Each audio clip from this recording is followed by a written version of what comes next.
So,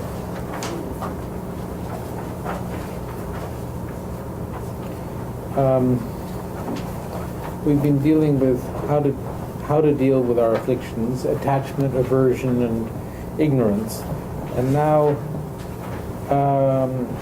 Aryadeva is concentrating more on seeing the effect that a realization on emptiness would have. How, when you realize emptiness, there's no basis for attachment, there's no basis for aversion, there's no basis for ignorant clinging to a sense of self.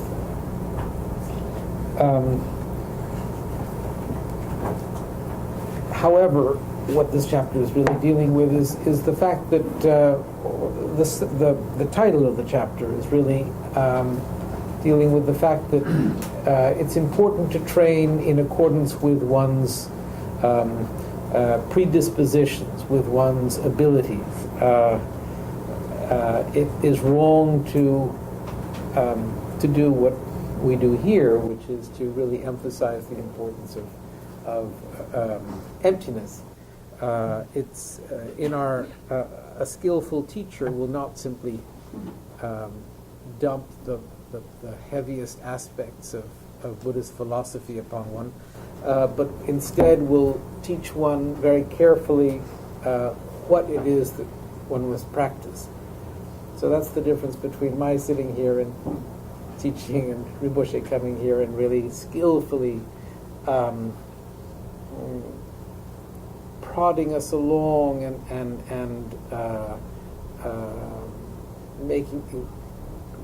cultivating our enthusiasm to practice very simple, selfless acts of kindness, of generosity, of selflessness.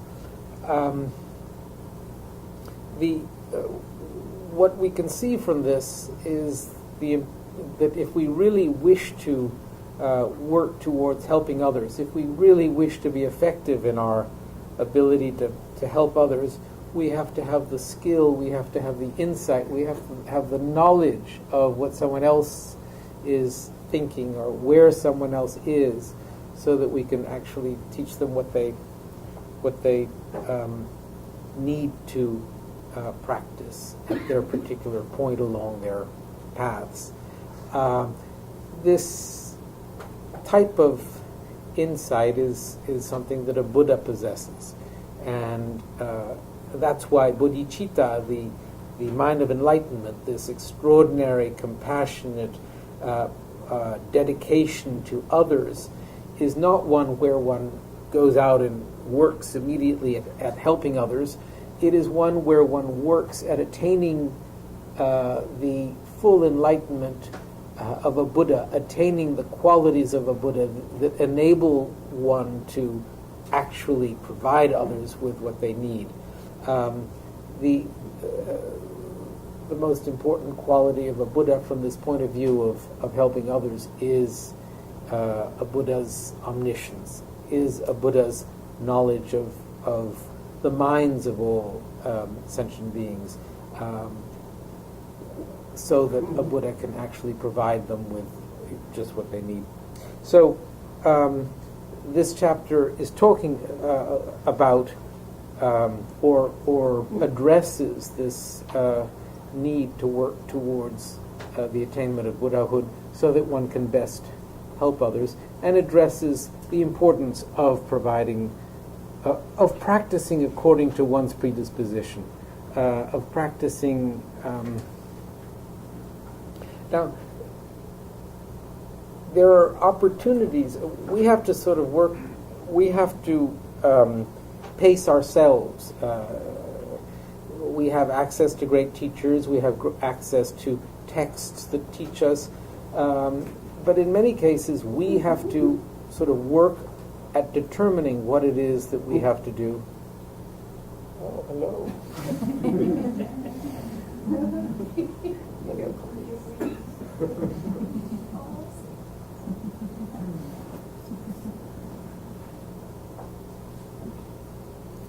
What's got around his neck? He has inflamed salivary gland. It's a ginger compass. See, whoever prescribed the ginger compress knew that a ginger compress would affect salivary glands that were enlarged.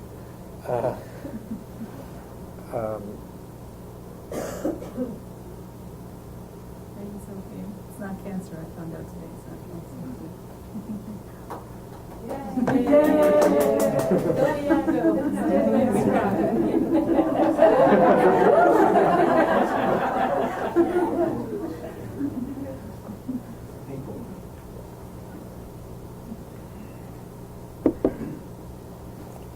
Okay.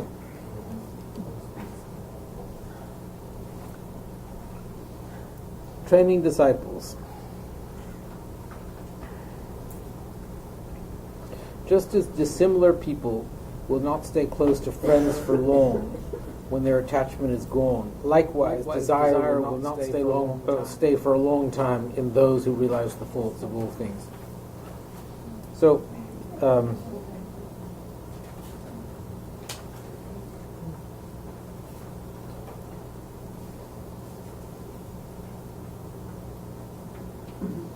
So realizing the faults of all things has two levels. There's the realizing or different levels, realizing the impermanence of all things, but the essential fault of all things is that they do not exist the way they appear to exist. They do not exist having the quality of existence that we perceive them to have. It is that quality of existence that is what leads us to grasp at them, to wish for them. Here.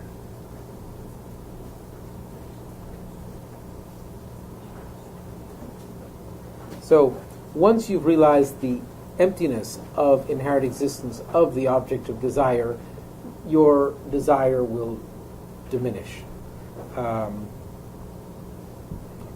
Pretty clear. Some have attachment for a certain object or person. Some have repulsion for that very same thing, and some are insensitive towards it. Therefore, an object of desire is not truly existent as such. So this is, if we really think about this, if we think that an object that has the qualities that we attribute to it, especially an object that we like, it should be liked by everyone who perceives it. That quality, that goodness of it should be perceived by all, and that attitude should be shared by all. And the example that you find in Gyaltsabji's commentary is of a man who has two wives, and one of the wives has a child, has a daughter. When that wife perceives the daughter, she loves the daughter and has attachment towards the daughter. When the other wife sees the daughter, she's jealous and she feels unhappy. And when the servant sees the daughter, the servant couldn't care less about the daughter. So you have these three people whose attitude towards the daughter are different, which shows that the daughter does not have the quality of wonder that the mother sees when she perceives her, or the negative qualities that the other wife sees. Question. Isn't that viewing it from a perfect perspective as opposed to everyday life? Isn't it what's viewing? In other words, if we're supposed to see things as not inherently existent because people see them differently, it shows that there's no consistency in that. There's nothing inherently there to latch on to. But if we see it from our everyday life, we would never want to dumb down ourselves because everybody else saw things in a certain way. I don't think I would ever want, from my perspective, if I were agreeing with everybody else, I would question myself. Just, and that's just from an ordinary day-to-day perspective. But from a perfect perspective, yeah, if everybody agreed that this was unsatisfactory, I would certainly have to agree with that, but not from a general, everyday life perspective. No way.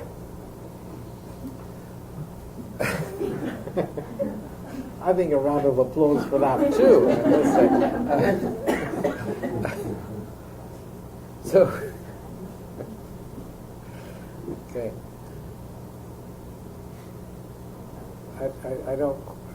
I'm stumped. But let me try to clarify. This is written from the perspective of an enlightened being, or a higher being than ourselves, who sees things in a certain way, consistent with the Buddha, with what the Buddhists perceive things. And so one could never question the correctness of that view, because if the Buddhists perceive things in one way, why should I perceive it differently? So we accept it on that level. But from the everyday, ordinary level, how could I ever want to agree with something which was preposterous, and believed by the lump of citizens of this country and this culture?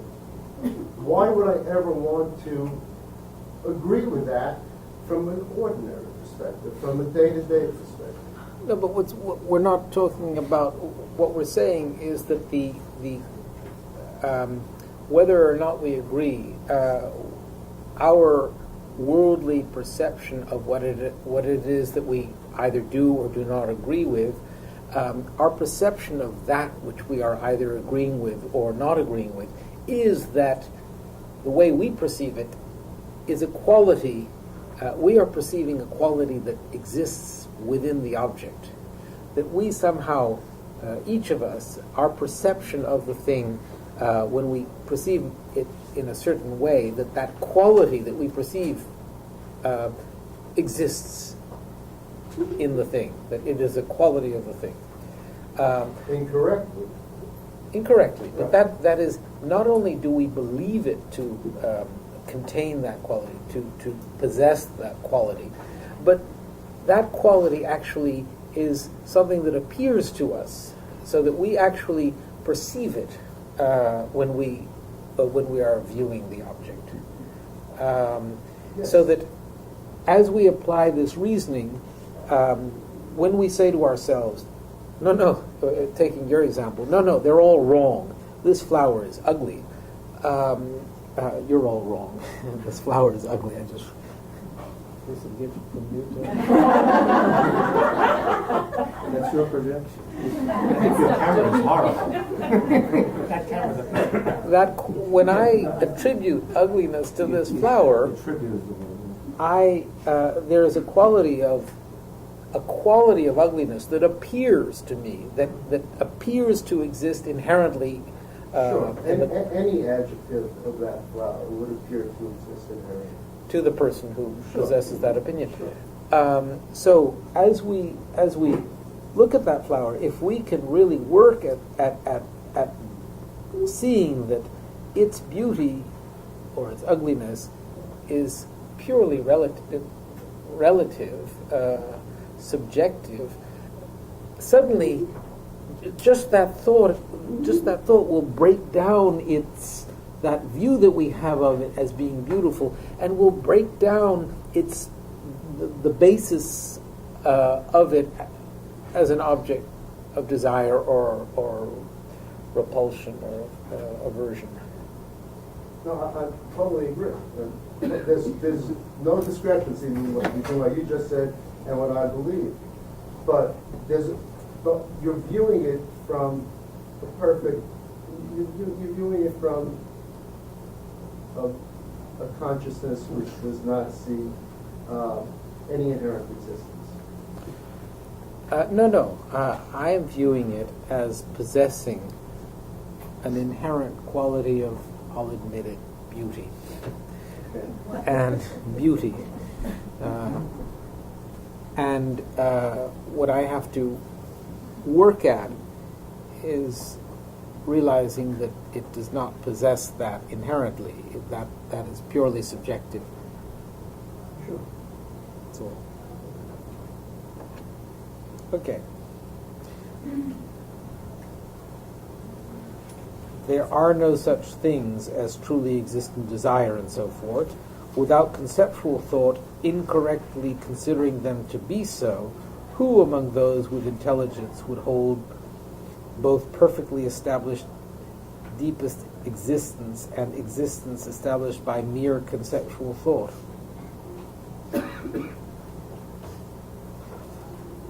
So who would... in other words, that there are real things imputed by conceptuality. When we talk, the word both here is saying that, is talking about this, the two real things being inherently existent things that are imputed by conceptuality. If something is imputed by conceptuality, that in itself establishes that it is not a real thing.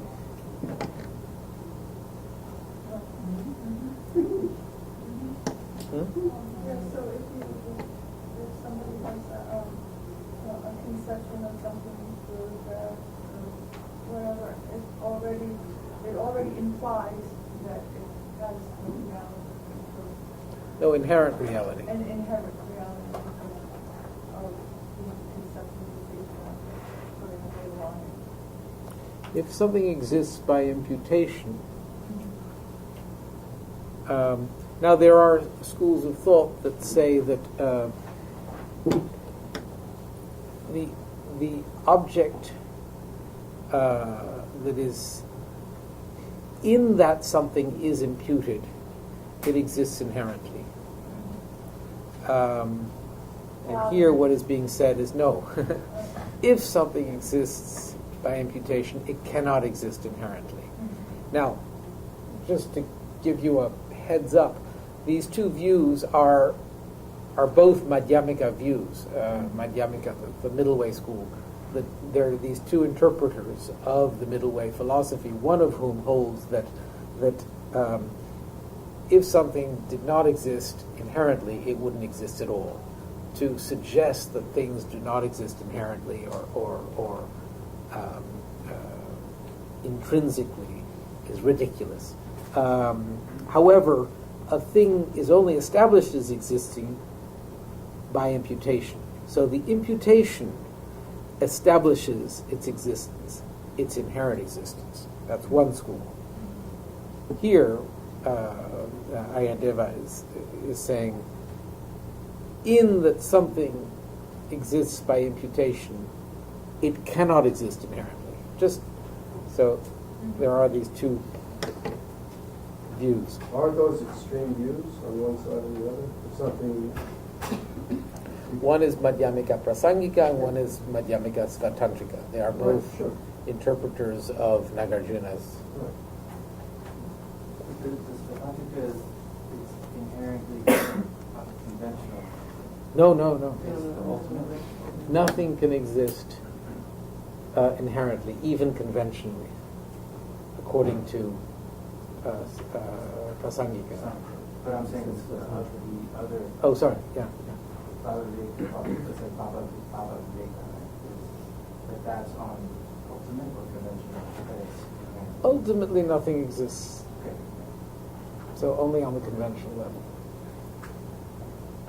Ultimately means that, when you are in meditation, concentrated on the emptiness of something, at that point nothing appears, nothing can be established. On the conventional level, things exist, and in that they exist, they must exist inherently. That's what he's saying. You can't deny the existence of this flower. In that it exists by mere imputation, but in that we can impute flower upon its parts, there is a quality of inherent existence there, is what they're saying. Even describing its characteristics saying when it's red, it's green, from things that, in theory, all sentient beings who have sight could agree upon. That's still imputation. It's imputation. But that which is imputed exists inherently, according to this particular school, not according to Aryadeva. Now, I should say that Aryadeva was the disciple of Nagarjuna. The fight between his interpreters, between Nagarjuna's interpreters, took place after Aryadeva, so that Aryadeva himself is, just as Nagarjuna is interpreted in different ways, Aryadeva is also interpreted different ways. Do you remember the term? He's a Madhyamika of the father, or he's an original Madhyamika before the interpretations took place.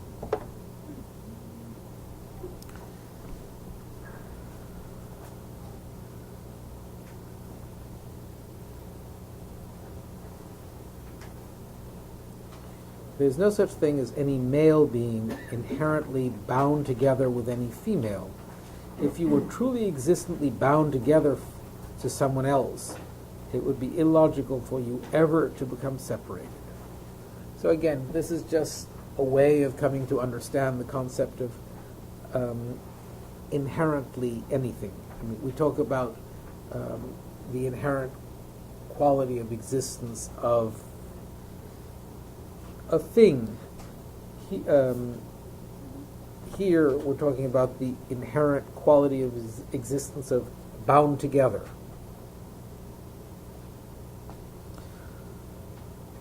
And it's very important to apply this quality of inherent existence, or the quality that we are negating, that quality which we are taking issue with.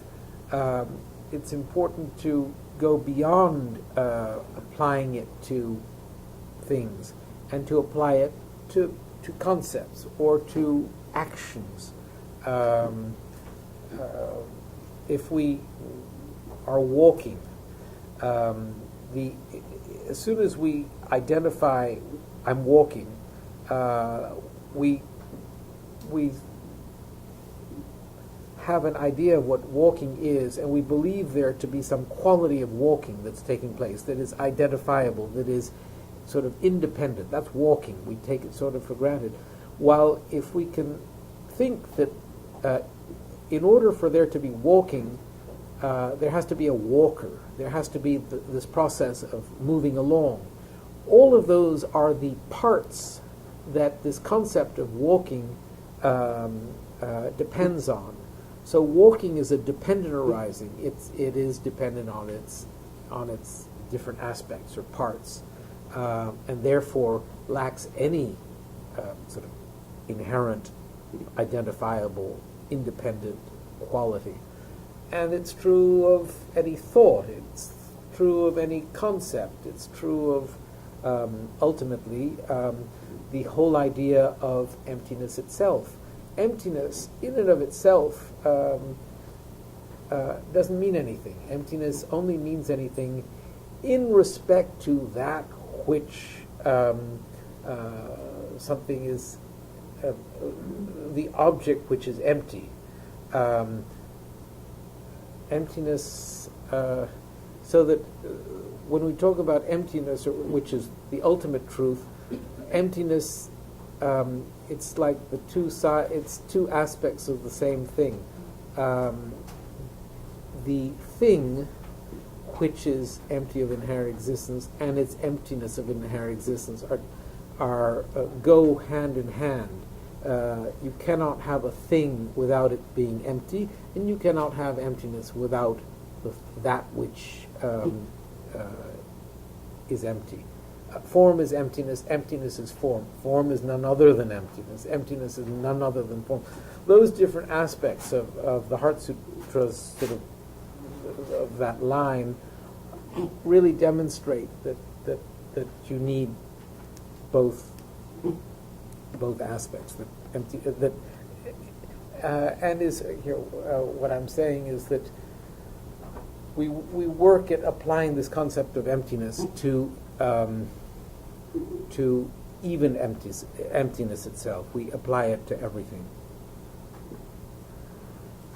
Those with little positive force won't even entertain doubts about this teaching on voidness, but merely by entertaining doubts about it, your compulsive existence will become threadbare.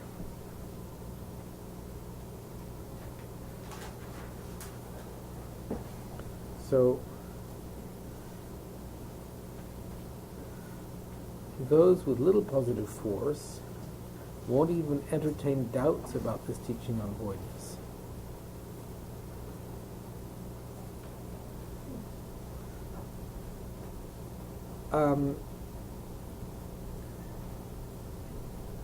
Both. Does that mean that even if you understand There's a seat over there.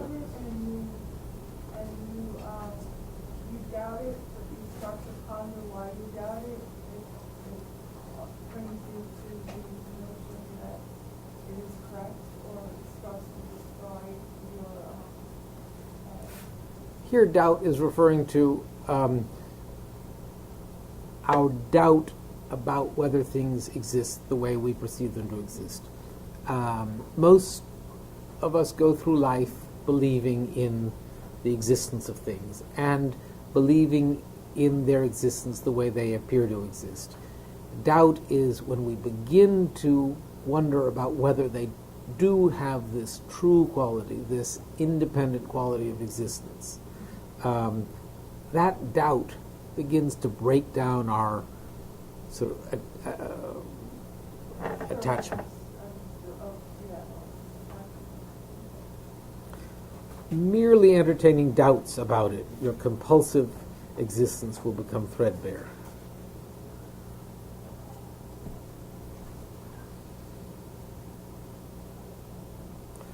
Anyone who has no respect for the teachings of voidness, which the able sage Buddha has said once realized will bring an increase of your positive force up to liberation, clearly has no intelligence.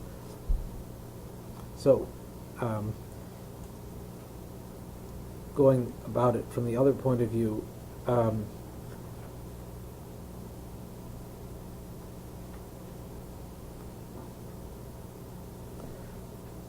the possibility of liberation or is only there if we implement the teachings on voidness, which the Buddha taught.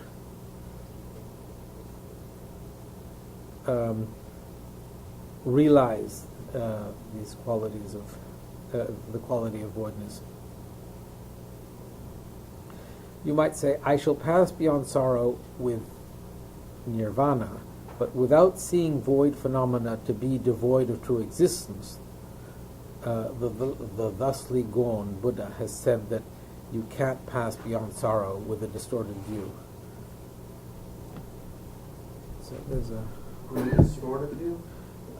in other words, there's no way of actually attaining freedom from suffering, nirvana, without a correct view of emptiness. You can't get there with a distorted view.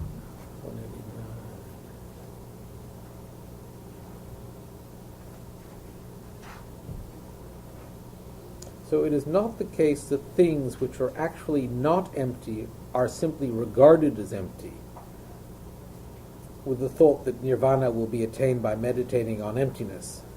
One who holds this view does not understand the emptiness of the person and aggregates, but thinks of them as truly existent. So the Buddha has said that one will not reach nirvana by means of wrong views, misconceiving the fundamental nature of existence. All phenomena are empty in that they do not exist inherently. So,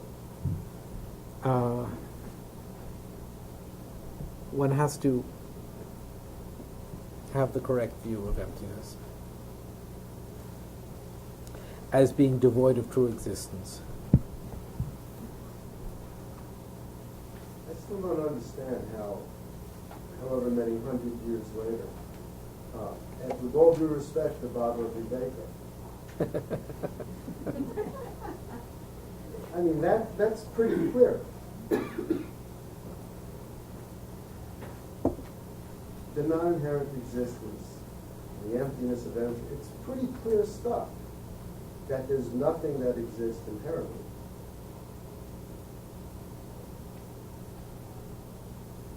So I just don't understand how he could argue differently.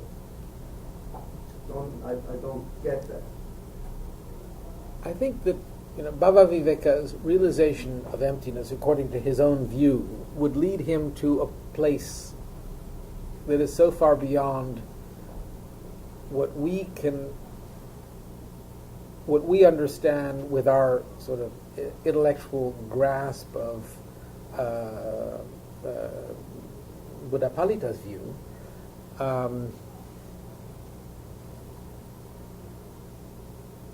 In other words, if you are a practitioner meditating, and you are meditating on the emptiness of the flower, and you have gotten to the point where you realize that you experience the fact that the flower has absolutely no inherent existence. You are fully focused on this ultimate state of the flower. You get it. Then when you open your eyes and perceive the flower and can hold the flower, and you know that it doesn't possess any inherent existence ultimately, but you know that you can hold it, and you know that what you're holding is a flower, you say, there's no way, for me to deny the conventional existence of this flower would be to deny the flower altogether, and that's ridiculous. Therefore, I, Baba Viveka, state there is a flower here. It doesn't exist truly. It does exist inherently. And he makes this distinction between true existence and inherent existence on the conventional level. It's hard to take issue with that. But one can.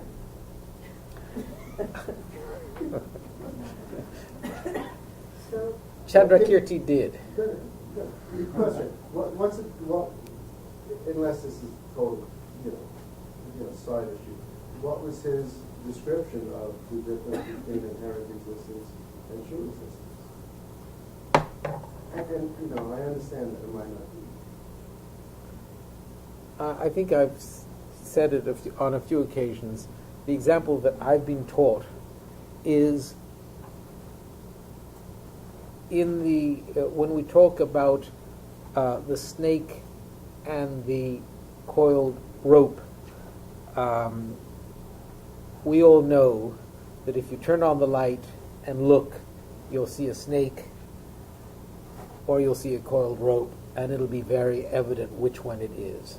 So that on the conventional level, it's very easy to establish that it's a snake and that it's a rope. Right? Sure. And therefore, there is a quality of snake in the snake parts that make it the basis for giving it the name snake.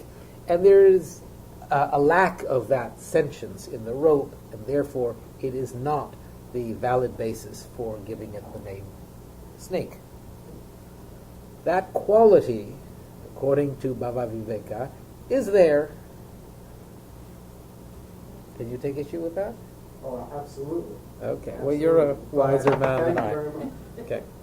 So, if you take issue with that, what's the difference between a flower that we can touch and a flower that we dream of? You're asking him. I am asking you. What's that?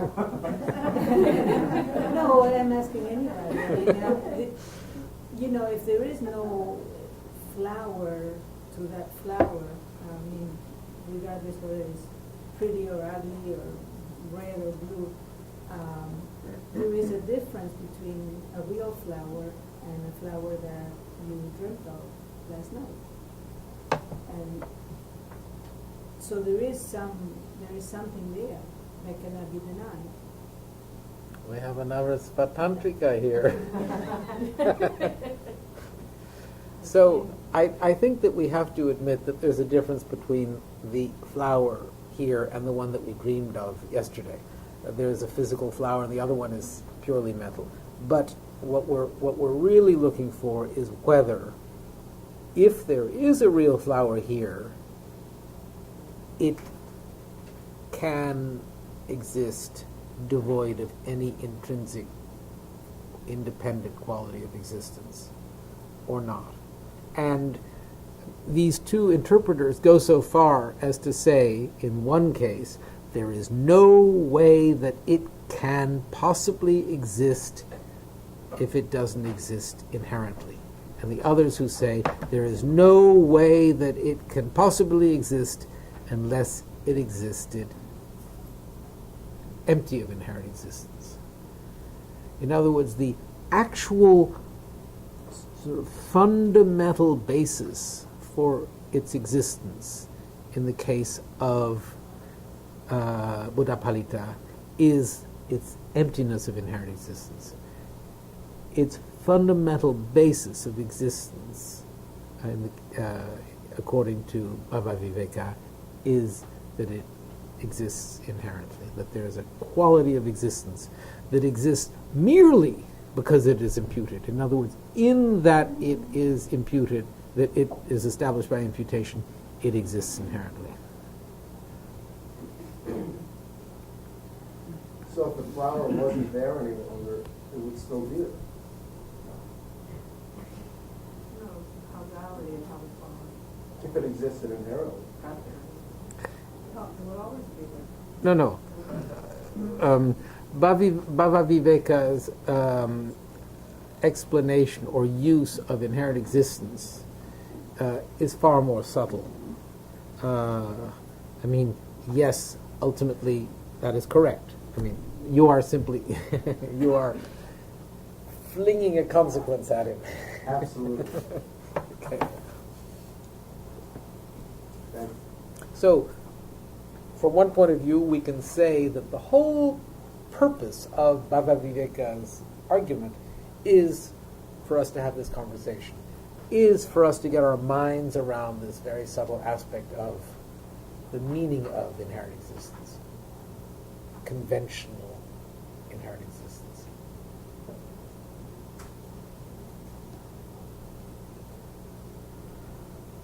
Okay. We're at 7? No, 8. It's from the Buddha's scriptures, from which teachings derive on the samsaric world. That you get the discussions about how you enter it because of unawareness, and it's from the Buddha scriptures from which the explanations of deepest voidness derive, that you get the discussions about how to turn away from it.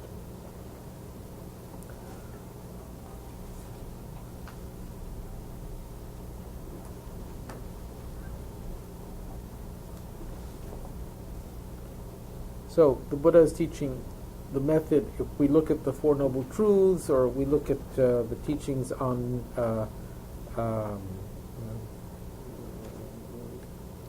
how we abide within cyclic existence, the Buddha has taught, or taking the Four Noble Truths, the Buddha has taught specifically how what suffering is and what its cause is, and then has taught the method by which we can attain cessation of that suffering, and the path that is to be followed to bring about that cessation.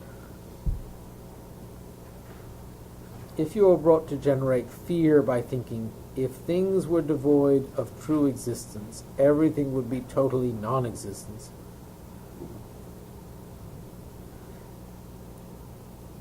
And so, what is the use to make effort to gain liberation? Well, if actions actually had truly established existence, realization of this teaching of voidness could not bring the action about of reversing samsara. So this is verse number 9 is rather important because it indicates that if things existed in the truly inherent way that we believe them to, there's no way that our practice would lead us out of cyclic existence. Cyclic existence, the whole idea that samsara is this is cyclic, means that it's a sort of it's a cycle of causes and effects that we're stuck in, because within it, and within it, with our sort of belief in a self, we engage in actions that cause us to remain in it, that cause us to remain ignorant of the true way in which we exist. And out of that ignorance, we again act, and so we go around in circles this way. That whole, if we really view cyclic existence, we can see that it's a series of causes and effects. In that it is a series of causes and effects, there's nothing inherent about it. There's nothing sort of stuck about it. The whole the teachings on how to bring about an ending of it are predicated on the fact that we can work, that we can diminish the causes that bring about the effects of suffering, that bring about the effects of keeping us stuck in cyclic existence. The fact that we can work in this cause-effect way is due to there being nothing inherently existent about it. I think that's what is meant here.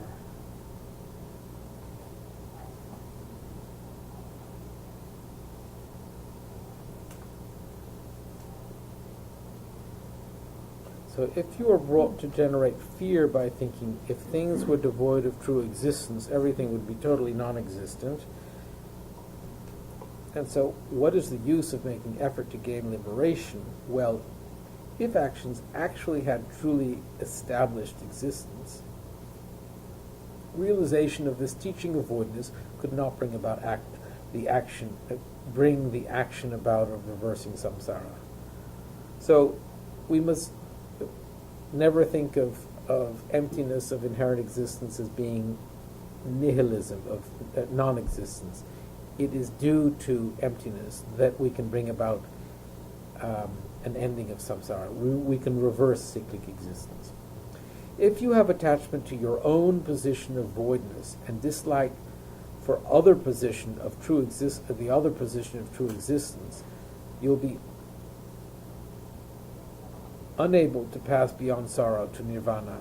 This is because peace will not come to those who act with grasping for a truly existent duality of what's to be accepted and what's to be rejected. Gosh, that one's a little... If you have attachment to your own position of voidness and dislike for other positions of voidness, you're all turning the page as if you understood that one.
Duality, well, with grasping for a truly existent duality of what's to be accepted and what's to be rejected.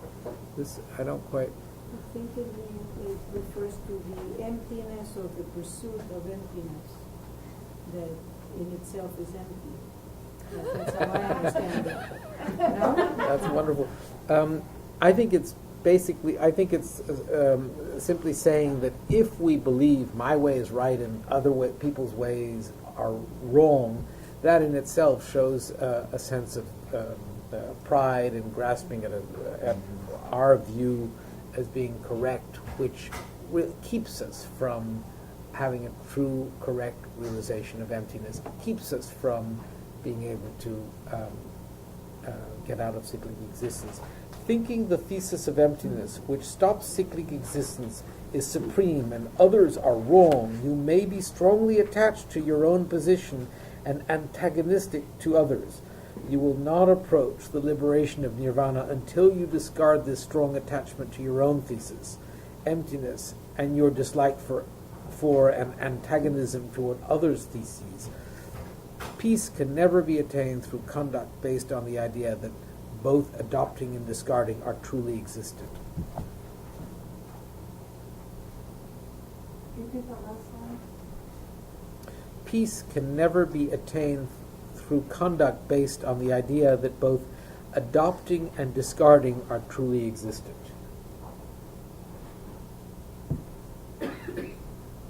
Now, there is a reason why they use the word truly here rather than inherently.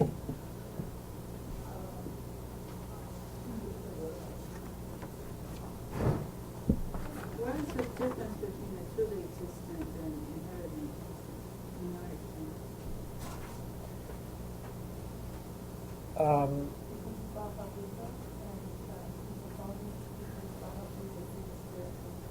According to Madhyamika Svatantrikas, they are synonymous.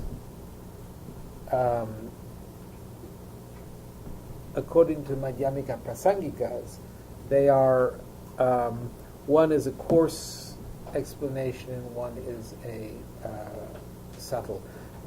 Inherent existence is more subtle than true existence. There is a distinction of subtlety between the two. And those who view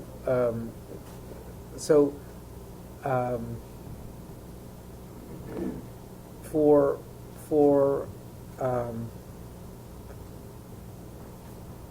the followers of Prasangika would negate the inherent. I'm sorry, I said that wrong. Prasangikas, for a Prasangika, inherent existence and true existence would be the same. For a Svatantrika, there's a difference. The Svatantrika would say that the flowers exist inherently, but not truly.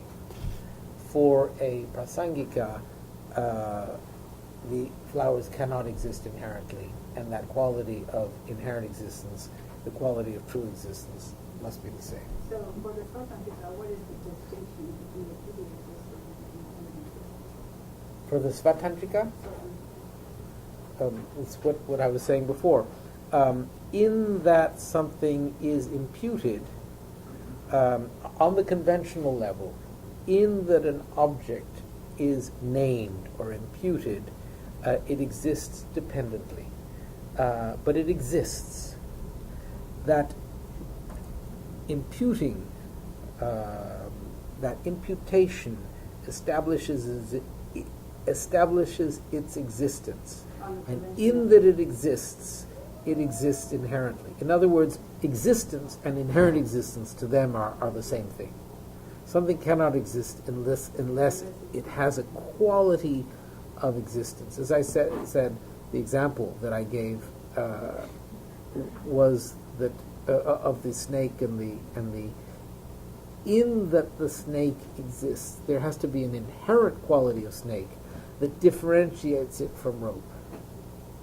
So that's what the Svatantrika say is inherent existence. Yeah. So what is for them the truly existent? Any quality of existence beyond that, any quality of that something would exist without being imputed as existing. In other words, free of imputation, phenomena do not exist. So that, according to Bhava Viveka, the flower exists merely by imputation, but because it exists by imputation, it exists inherently. The fact that it exists by mere imputation means that if you don't impute, without that imputation, there would be no flower there. So the truly existent aspect that they are negating is that the flower would exist without imputation, free of imputation. That's what they call it, truly. Mm-hmm. What's called mind-only. Sorry? They're not talking to be mind-only. No, mind only is that's different. Do you remember the five-fold points for understanding emptiness that in relationship to another genus, the Core Noble Truth chapter, and about how you, because I'm trying to remember the 5 points, I can only remember 4 of them, but it's about how you are trying to recognize the dependent arising and emptiness, and it seems like this last, the 10th verse that we were talking about has something to do with that, because I was listening to a talk by Geshe Dorji Dando when he was saying that if you saw a mural of Mahatma Gandhi, a big photograph at the end of a large hall, and you saw it made you feel very peaceful, and you walked up very close and you saw that all the pixels were made of photos of Adolf Hitler, and then what is your reaction? Which one is existent, and are they truly existent, or are they not? And what is causing you to have that reaction to whether you see this as something that is making all of your afflictions arise by seeing the two images at once? Is that an example that they are truly existent or not? And are they actually made of causes and effects that are bringing you together for recognizing this inappropriately, like you're having this perception of how things are?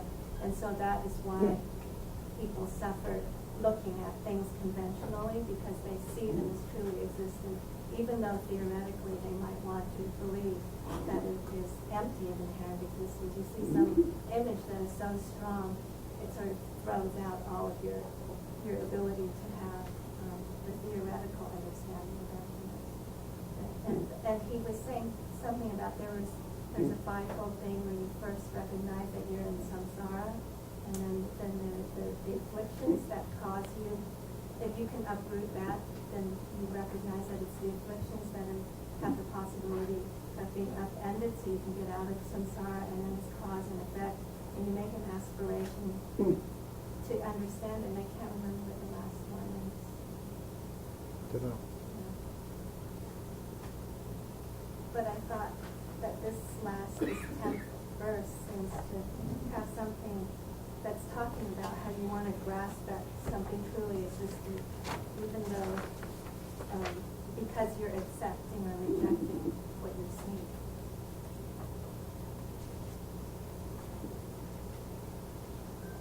You want, say that again? You want to grasp at? It's because you have an attachment to your own position, and then you have a dislike for the other position. You want, and even though you want to pass beyond to nirvana, because you know that you won't be able to have peace unless you've overcome this. But still, when you see some kind of really strong image, you will grasp to that duality of it. And then, as a result of that, you're unable to accept and reject what you originally wanted to uproot. So I think we're all very much there. That's. Yeah. Aren't the 6 perfections supposed to cure you of these afflictions that we cause? seeing the Hitler or the Mahatma Gandhi. I mean, would being able to complete the six perfections really, I mean, not just saying, well, I don't get so angry anymore, but I mean, actually, through wisdom, understand why the six perfections we strive to complete. Wouldn't that also bring about your ability to not have a feeling towards Mahatma Gandhi or seeing the Hitlers, the Hitlers that made up Mahatma Gandhi's face anyway? I mean, so isn't that why we incorporated the six perfections on our path to understanding emptiness? I mean, isn't that a cause? Yeah.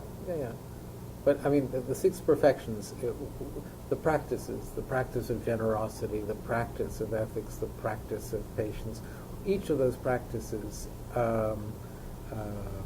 help us along, and bringing them to perfection, which is actually incorporating a realization of emptiness with them, will lead us, yes, beyond any view of duality. Yeah.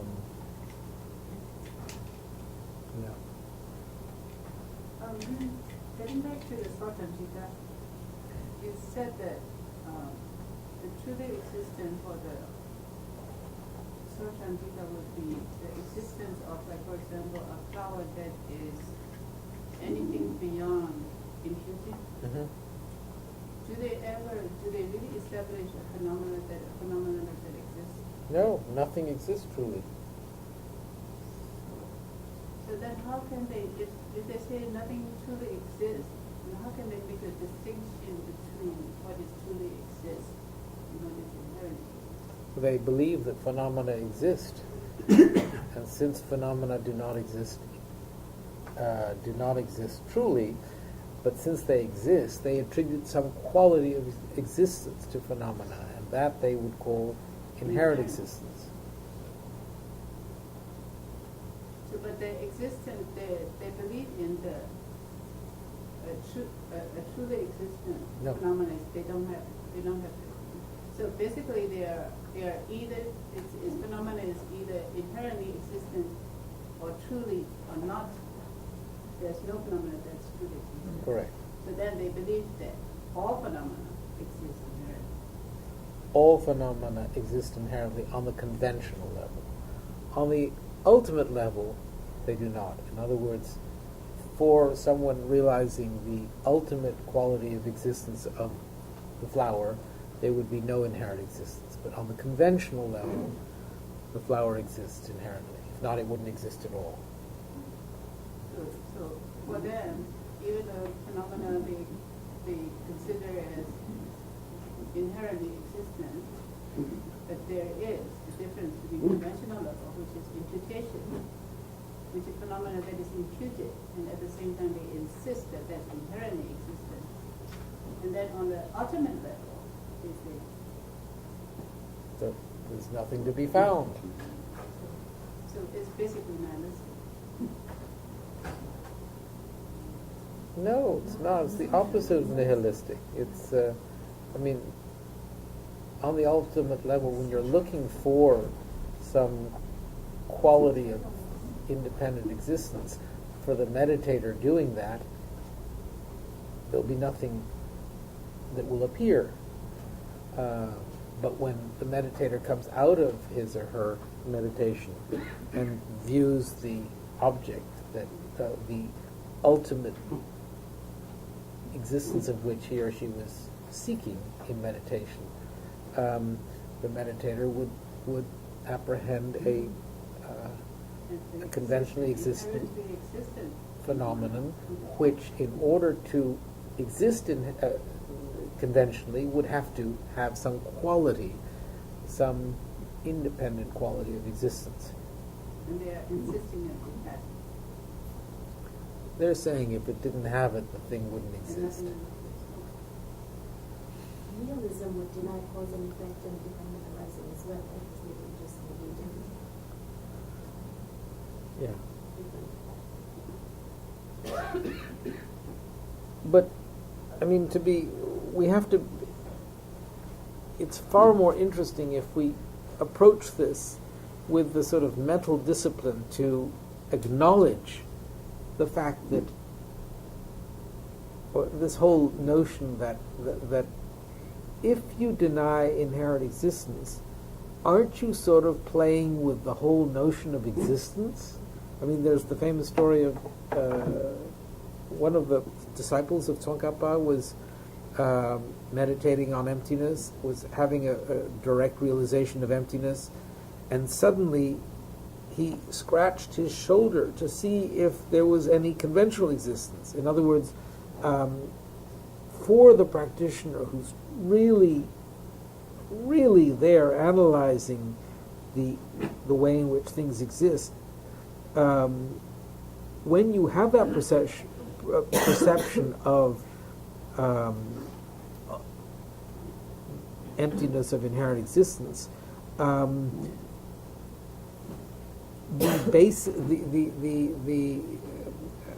that really does challenge existence. So that Baba Viveka's establishing that yes, things do exist, and we must not throw out the conventional. What's more, there is a quality of existence that is established. Is, I mean, according to the great teacher of this subject, Drepung Loseling, Baba Viveka's view is the view that we would all accept if we were honest.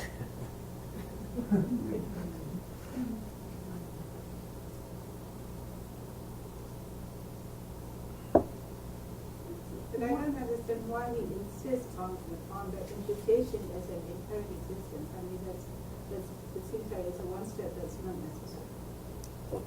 So you are a true prasangika. That's what they're saying. They're saying. It just seems like, I mean, okay, there's the imputation, there's a phenomenon, there's an imputation, there's an existence. So why can't we just say, imputedly existing and functional? But why did you have to go a step further and say it's because you believe that it's inherently existence? There's that quality of inherent existence, independent existence to that phenomenon. Why? Because he honestly believed that if a phenomenon did not have that quality of inherent existence, it wouldn't exist at all. That the Prasangika interpretation, that Buddha Palita's interpretation is nihilistic. I mean, Buddha Palita wasn't denying that phenomenon is functional. Who, Buddha Palita? Yeah. Buddha Palita was saying there's no way that something can function if it exists inherently. And Baba Viveka was saying, you have it all wrong. So really, these are wonderful things to think about. I mean, this particular. There's a very, very good book called Svatantrika, which. Lopez? Sorry, Lopez? yeah. Which really goes into the Svatantrika view and begins to show the different interpretations. But the more we understand Svatantrika, the more we will understand Prasangika. So is the reason that Prasangika and Svatantrika are considered both Madhyamaka simply because they both agree that nothing exists ultimately? And can that possibly be any reason to have them both considered Madhyamaka? I mean, I understand that it is, so I don't want to ask it a rhetorical question. They also It just both seems say so different. they both say that everything exists by mere imputation. By imputation, the word "mere" is a tricky one. We have to be careful. I mean, they're both talking about things existing by naming, by our designation. So that's a relationship. Oh, there are many Okay, many no, relationships. I see. They're both followers of Nagarjuna. They're both followers of Aryadeva. I don't understand why they say that things don't exist ultimately, that distinction between conventional and ultimate. How do they come to the conclusion that ultimately nothing exists? We have to understand what ultimately means. Ultimately means for a consciousness viewing the ultimate state of being of something. In other words, I perceive this book made up of a bunch of pages that are all glued together. That's what I see. Now when I start to look for its true or inherent existence, when I look for the bookness among its parts, when I as a meditator say, all right, the book has to exist either among its parts or separate from its parts, right? If it's separate from its parts, if that bookness existed separate from its parts, it would have no relation to its parts. That's absurd. So the only other way in which the book, this quality of book that I'm very aware of, that I take for granted, the only way in which that can exist is among its parts. Now its parts are the cover, the binding, and all the pages. Okay. So the meditator says, if it doesn't exist among those parts, it doesn't exist. So you begin to go through the book looking for the parts, and you get to the point where you've gone through all the parts, you haven't found the book. You only find these parts. At the point that you experience the fact that you have not found a book among its parts, you are experiencing the emptiness of book, the lack of book among its parts. At that point, the mind is experiencing that emptiness. That's all it's experiencing. It's experiencing, it's called a non-affirming negative. It's a negation of the parts without anything being affirmed. There's nothing there. When you come to the conclusion that there's no book among its parts, it's not that you're seeing something else. You're simply experiencing the lack of bookness among the parts. That's the ultimate. The consciousness experiencing the ultimate is experiencing that ultimate status of the book, its emptiness of... Do the eyes keep perceiving a book? I mean, or they kind of vanishes? I mean, what is the visual experience? So you don't do it with... You're not using your eye consciousness. You're using your mental consciousness. And at the point, so they say, at the point where you go through the process of saying, of removing all the parts, and at the point where you experience that lack of book, you simply experience that lack of book.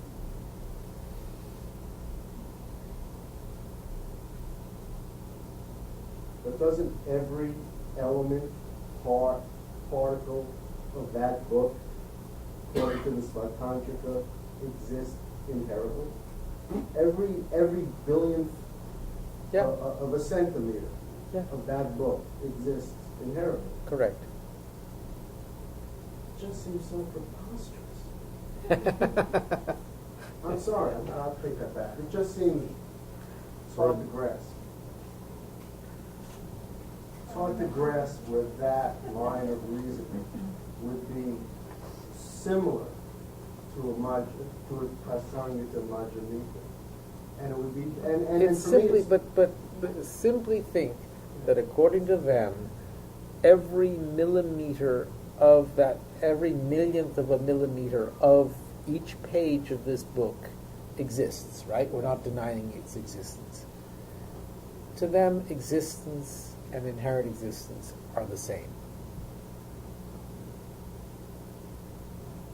whatever your mind can conceive of as there being a part of something, that also is inherently exists. Correct. Oh, it is only those things that we conceive of. They're only those things that we impute that exist. In other words, imputation is the basis of existence. and that which is imputed has some kind of validity, and it's inherent. And it is the way in which, think of it, if it didn't, if this flower lacked that quality of flowerness, how could it exist? Well, it could only exist in our language. In a different language, it would be totally different. No. Whether we call it by something else. The flower and the parts are only inherently existent in the language that's understanding it. In a different language, they would understand it entirely differently.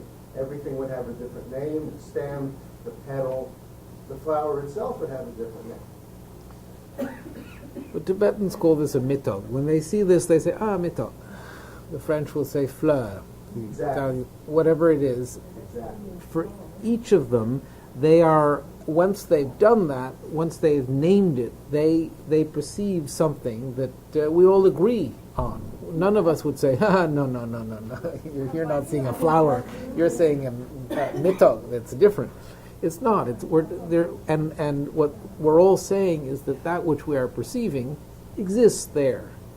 It may exist merely by our perceiving it, but it exists. And in that it exists, it has to have some. We have to acknowledge that there's a quality of existence from its side, not merely from here, from our side. That's all. That's how we can learn a new language. Otherwise, we will never agree on what things are. Yes. Yes. So you're talking about the difference between concept and language convention. So when you're talking about the flowerness of it, you're talking about the concept of the flower instead of any other language will call it.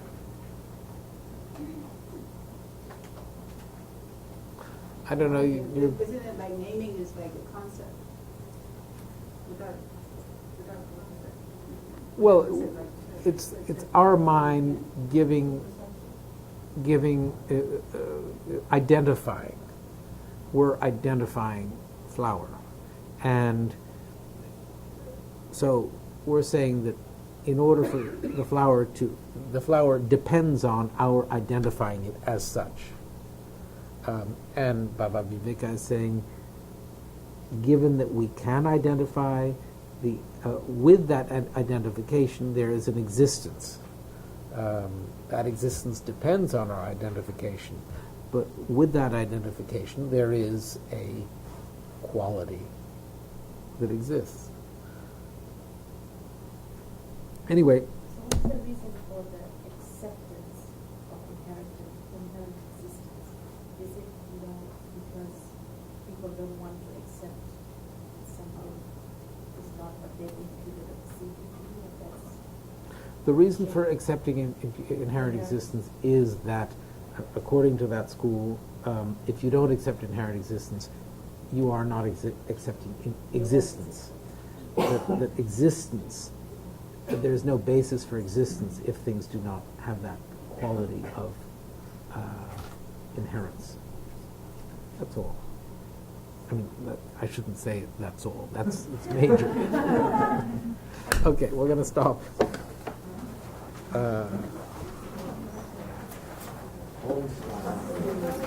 Full of countless sun rays of love.